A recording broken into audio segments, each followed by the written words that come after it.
Government है जहाँ इस राष्ट्र को होना चाहिए और हम सभी अपने आज इस महत्वपूर्ण दिन का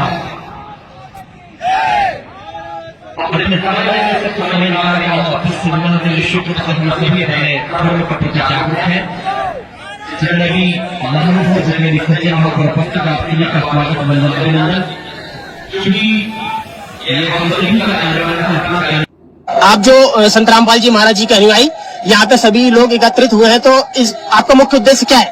हमारा मुख्य उद्देश्य है, हमारे गुरुजी के आदेश है कि किसी के भी साथ अगर अत्याचार होता है तो हमारे गुरुजी के सख्त निर्देश और आदेश होते हैं कि हमें अत्याचार सहन नहीं करना है। हमारे गुरुजी के सख्त आदेश है और निर्देश है, अगर किसी के साथ भी अत्याचार होता है तो हम उसका साथ देंगे।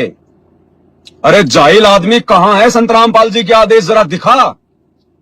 जैसे मैं तेरे को तेरा इंटरव्यू दिखा रहा हूं, दिखा संत रामपाल जी का जेल से आया हुआ वीडियो, दिखा संत रामपाल जी के कोई ऑडियो जिसमें संत रामपाल जी ने तेरे को दिशा निर्देश दिया हो, तेरे को आदेश दिया हो, या अपने उन नालायक बेटे बेटियों को कोई आदेश दिया हो, इन हरामखोर कोऑर्डिनेटरों को जो है कोई वो आदेश दिया हो कि तुम बांग्लादेश के मुसलमानों के खिलाफ जो है रैलियां निकालो। तुम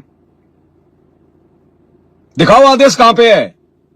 हमारे गुरुजी के आदेश है, निर्देश है। तुम्हारे गुरुजी तुम्हारे जेब में डाल के रखते हो तुम 24 घंटे, जब मर्जी जो है गुरुजी का बटन दबा दो और तुम्हारे को गुरुजी आदेश दे देंगे।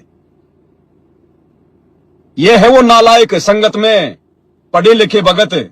ऐसे मूर्खों को देखकर बाकी की संगत चलती है कि जब ये भगत जी कह रहा तो सही बात होगी, ये तो पढ़ा लिखा है। अरे ये जाहिल है, गवार है, मूर्ख है। ये दो देले का ज्ञान नहीं है इसको, दो कोडी का ज्ञान नहीं है इसको। इसीलिए तो ये भगवान रोता है कि मैं रोवे तुम सृष्टि को, सृष्टि रोवे मोहे, और गरीब दास इस वियोग को समझ ना सकता कोई।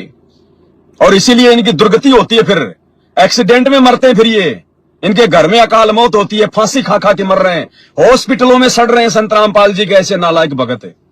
क्या करे वो परमात्मा? इसीलिए तो कहा परमात्मा ने कि अनंत कोटि बाजी जहां मैंने रचे सकल ब्रह्मांड, और गरीब दास में क्या करूं यो काल करे जीव खंड। कि मैं इतना समर्थ भगवान हूं, मैंने सारी दुनिया रची है, लेकिन मैं क्या करूं, मेरे भक्तों का वो नामखंड करवा देता है ऐसे कुकर्म करवा के। आने वाले समय में जो हिंदू मुसलमान होना है, जिसकी रूपरेखा धीरे धीरे बनाई जा रही है, ये धीरेन्द्र शास्त्री जैसे ये और जो नालायक हैं, ये मुस्लिम जो वक्त बोर्ड वाले हैं, जो अज्ञानी है, जिनको ज्ञान नहीं है, हिंदू मुसलमानों के खिलाफ भोंक रहा है, मुसलमान हिंदुओं के खिलाफ भोंक रहा है। ये आने वाले समय में हिंदुस्तान में हिंदू मुस्लिम गृह युद्ध की शुरुआत हो रही है। ये रूपरेखा बनाई जा रही है। और आराम खोरो संत रामपाल जी के भक्तों, अरे मूर्खों, तुम क्यों इस आग में घी डाल रहे हो? तुम क्यों इस आग में घी डाल रहे हो? तुम क्यों फालतू में परमात्मा के दोषी बन रहे हो? ये तो अपनी मौत मरेंगे, तुम क्यों जबरदस्ती की मौत मर रहे हो? क्यों अपनी मर्यादा तोड़ रहे हो? फिर कहते हो संत रामपाल जी पूरे विश्व को एक करेंगे। अरे ऐसे मुसलमानों के खिलाफ खड़ा होके या हिंदुओं के खिलाफ खड़े होके क्या तुम पूरे विश्व को एक करोगे? तुम ज्ञान क्या कह रहा है, कौन से रास्ते पे जा रहे हैं?